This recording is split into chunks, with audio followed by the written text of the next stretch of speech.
और अपनी आइंदा स्टोरी में आपको बताएंगे कि किस तरह दिल के अस्पताल वालों के दिल पत्थर हो गए।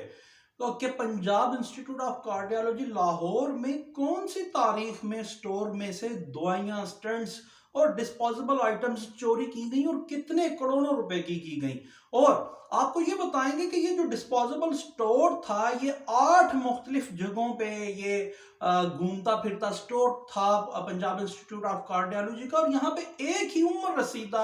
आदमी को स्टोर इंचार्ज बनाया गया था, जिसमें ये कैपेबिलिटी ही नहीं थी कि वो इतने बड़े स्टोर को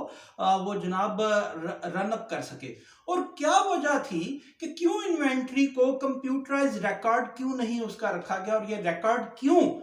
किसने मना किया, और ये क्या ये दानिस्ता अद्वियात और स्टंट्स को चोरी करवाने के लिए किया गया। और उसके बाद फिर चलिए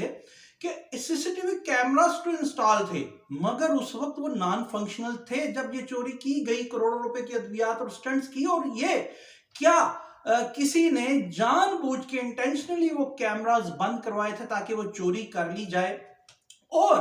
अब तक ये करोड़ों रुपए की चोरी का क्या बना है, किसने की, कौन कौन से मुहर्रकात हैं और ये कहां तक ये पहुंची है और किस तारीखों को ये वकूफ पजीर हुई, ये आपको इन तमाम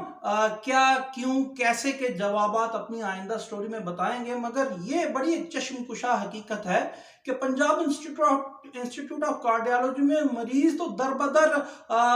पेशेंट वेलफेयर काउंसिल हो, ज़कात हो या सेहत कार्ड के बावजूद रुलते रहते हैं अद्वियात के लिए, स्टेंट्स के लिए, मगर यहाँ चोरी होने वाली चीजें करोड़ों रुपए की, उसका कोई पुरसाने हाल नहीं। क्यों एक उम्र रसीदा एक नर्सिंग असिस्टेंट को जिसकी जॉब में नहीं थी स्टोर कीपर बनाया गया, क्यों उसका रिकॉर्ड कंप्यूटराइज नहीं किया गया, क्यों कैमरे बंद करवाए गए या बंद थे, और अभी तक वो करोड़ों रुपए की मेडिसिन का और स्टेंट्स का क्या बना, ये आपको आइंदा प्रोग्राम में बताएंगे।